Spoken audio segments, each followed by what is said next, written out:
Calunga, quilombo. A construção do conceito de quilombo a partir de brasileiros foge à origem para assimilar as representações do dominador do poder do sistema colonial.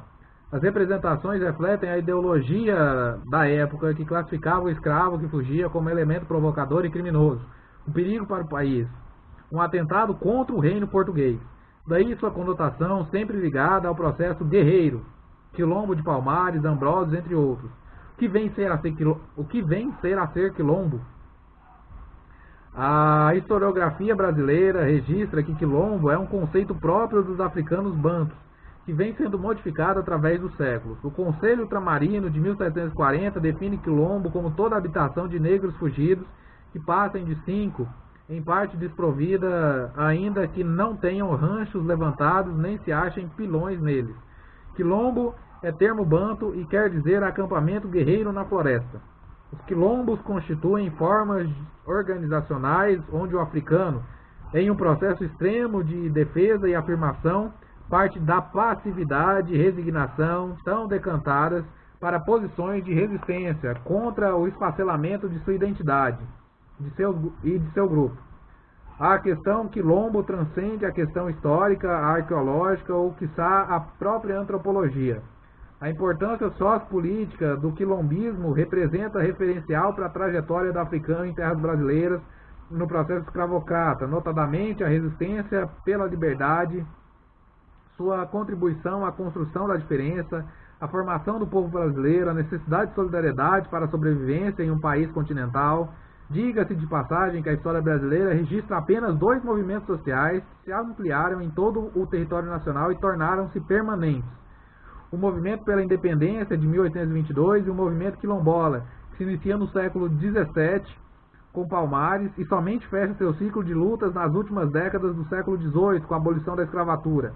Os testemunhos histórico-físicos chegaram até nossos dias, Calunga, Barreirinho, etc. Portanto, o quilombo como forma de organização, o movimento quilombola registra-se como o mais longo fato histórico, com duração de 258 anos, da ilha de Marajó, a região continental do Amazonas, Mato Grosso, Bahia, Sergipe, Alagoas, Pernambuco, Santa Catarina, Minas Gerais, Goiás, Maranhão, Rio de Janeiro, Paraná, São Paulo, atinge o Rio Grande do Sul e pontilha o solo nacional. Assim, os quilombos formados transplantam para o Brasil, para a América Latina, a África, quando ocupam espaço e recriam a cultura a partir do espaço americano e brasileiro. Embora as tentativas de desarticulação dos quilombos e massacres ocorridos, haja vista Palmares e Ambrósios, se rearticulavam, ocupando outros territórios, quilombolas originários de quilombos distintos formavam cidadelas a partir dos primeiros acampamentos. Em lugares distantes, migrando sempre que necessário, reorganizavam-se com o apoio dos citadinos, comerciantes, alforriados ou escravos. Tal ocorreu em Barreirinho, no Vale do Jequitinhonha, no nordeste do estado de Minas Gerais. Apesar da importância do quilombo como parte da história pátria, a bibliografia brasileira registra um número pouco expressivo dedicado aos estudos do tema. Destacamos Nina Rodrigues, Clóvis Moura, Edson Carneiro e Décio Freitas. Nas últimas décadas, a ciência arqueológica no Brasil tem contemplado em pesquisas os quilombos, Palmares e Ambrósios. Em Goiás, somente o governo de Dom Marcos de Noronha, através de suas correspondências, notícias de medidas contra quilombos do Tocantins, Arraias, Meia Ponte, Crixás, Paracatus e Três Barras, todos caminhos para o norte do estado de Minas Gerais. Assim surgiram os calungas. Nasce um quilombo com africanos, escravos fugidos das minas e mais tarde expande-se com migrações de escravos alforriados que adquirem terras. Por muito tempo, os povos que não possuíam a escrita como forma de comunicação foram considerados primitivos. Teorias foram criadas para justificar a pretensa superioridade de um povo. A superioridade baseava-se no conceito linear de evolução. A escrita passa a ser referência de avanço no sentido da civilização como estágio mais avançado da humanidade conhecida. A ciência antropológica demonstra que a escrita é parte da cultura. A escrita é uma das formas que o homem, em sua trajetória, elaborou para comunicar e repassar o conhecimento. A tradição oral também faz parte do expressar de um povo, sua vida social, seus valores e pensamentos, e constrói a ciência natural repassada pelos mecanismos informais, a família e os anciãos. A tradição oral, por outro lado, desvenda a existência de uma literatura, poesia e filosofia que normatizam a vida ao mesmo tempo que a registram em memória. A sociedade Calunga, em sua original visão de mundo, elege as histórias, provérbios, adivinhas, poesia e música para repassar a tradição, preservação da memória histórica e identidade étnica do grupo. A história oral registra quando tudo começou, os primeiros moradores, as migrações sucessivas, a posse da terra, a miscigenação com indígenas. Existia uma mina de ouro bem ali. Nessa mina trabalhavam muitos escravos. O nome da mina é Boa Vista. Fizeram um rego grande para levar a água até a mina. Era maltratado, o trabalho era por demais. O primeiro povo morador é do Calunga, os Pereira, que chegaram aqui, era índio. A contenda passou por 3 mulheres, é terra doada de madrinha. As areias têm caminho real, onde passa o homem do ouro e o fiscal, que realiza a cobrança dos impostos, a captação para o governador. O Sicuri é mais novo de terra comprada. O vão moleque, o vão de almas, veio depois. O Ribeirão foi o último. O compadre índio morava aqui. A moça passava nós com eles e ficava amigo. Calunga, núcleo inicial, e o clã Pereira, os primeiros povoados dos vãos das serras, localizam-se entre o Riachão e o Tinguizal, no caminho para a Serra Ursa, à margem direita do rio Paranã. A ocupação espacial do território indica resistência e defesa calculada.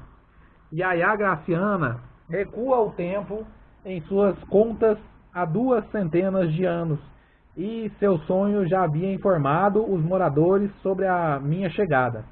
Yaya solenemente conta a história até onde vai a lembrança. Esse povo mora aqui há muito tempo, desde que lembro, meu avô e meu pai e o pai do meu avô. Os outros não sei, não tinha importância. Domingas Moreira dos Santos, sua filha, continua, desde o tempo da bisavó Simeana, mãe de minha mãe, e o velho Aprígio, pai de minha mãe, rezador gago. Antes da reza gaguejava quando começava a iar, como Adão, vô de Graciano da Cunha. Meu pai, Pedro Moreira, originário do sertão, tanto faz ele como minha avó. Sertão, lado da cidade do Paranã. A mãe do pai, Germina, e o pai, Venâncio. Só veio uma irmã do meu pai, chamava Firmina. Conheci só a pessoa dela. Assim começamos a estruturar a história do povo Calunga, a partir dos depoimentos dos moradores, ao mesmo tempo em que buscamos subsídios em fontes primárias. A população que hoje se apresenta formou-se com quilombolas, índios, poceiros e proprietários de terras que adentravam os sertões.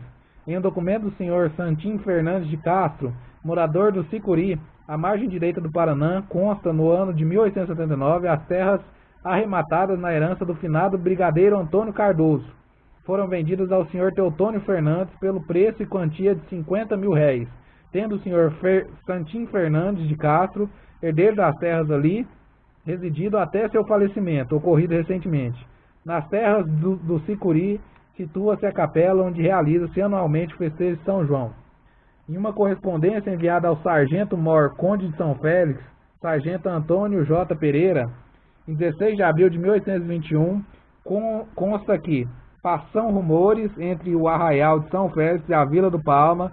No lugar chamado O Estreito existe um caminho muito seguido que vai da margem oriental do rio Maranhão à serra, que dá lugar a pessoas pensem que na sua serra existem índios que se comunicam com índios canoeiros, persuadidos, outros ao contrário, que são negros fugidos que ali habitam. Sobre este objetivo deverá tomar as informações que me fará reconhecer pelo correio seguinte. Calunga. Antes de prosseguir nessa narração, tentarei responder às indagações envolvendo a palavra Calunga, seu significado e interpretações, por julgar necessário para a identificação dos municípios e da população do sítio histórico. Calunga com K ou com C inicial é inegavelmente uma palavra de origem africana bantu, com múltiplos significados. Segundo o escritor Alberto da Costa e Silva, os cabeças de certas linhagens do rio Luí, África, custodiavam uma boneca de madeira, alunga ou calunga. A calunga tornou-se assim, e desde há bastante tempo, a contar do fim do século XIII, fonte de poder político e de organização social fundada na Terra. Calunga, palavra mágica, uma divindade do culto bantu, ou imagem ou fetiche dessa divindade. Calungo, mar divinizado dos angoleses. Kalungangombe, deus angolense, deus das profundezas do globo terrestre. Calunga, mar, campo sagrado para o repouso dos ancestrais, cemitério. Versão usada nos cultos da Umbanda ou Candomblé. Calunga, ou Quimbundo, é tratamento de pessoa ilustre, de homem nobre. Significa ainda a morte, o inferno, o oceano, o senhor. Calunga é sinônimo de negro. Calunga, boneca ou figura de pano, madeira, osso ou metal, representando a forma humana ou animal. Usados nos maracatus no Recife. Calunga, sobrevivência totêmica. Calunga, para os Calunga, moradores do sítio histórico, é um lugar sagrado que não pode pertencer a uma só pessoa ou família. É para todas as horas de dificuldade. Ali nunca seca o pântano. Bom para plantar. Enfim, as pesquisas bibliográficas e de campo, entrevistas, remetem-nos à versão vegetal.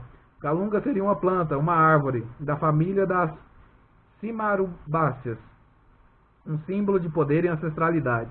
Em 1981, quando realizei levantamentos fonográficos nas cidades vizinhas ao sítio histórico, observei que a população do entorno identificava os moradores dos municípios quando vinham vender ou trocar a sua produção de farinha como calunga calungueiro, acreditando em uma só origem.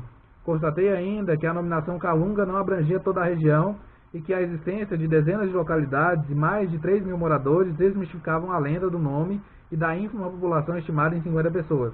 Os moradores têm por hábito identificar-se por residência. Sou da contenda do Riachão, das Areias, do Moleque e do Ribeirão. A identificação calunga, em nível regional e nacional, surge após a divulgação de sua existência pelo projeto Calunga Povo da Terra, nos meios de comunicação e eventos acadêmicos. E após a lei citada anteriormente, os moradores saem definitivamente da invisibilidade. Porém, paradoxalmente, a identificação como Calunga se fortalece, levando a que, em geral, passem a identificar-se como tal. Nota-se que o comportamento adotado pela população passa pela estratégia da sobrevivência.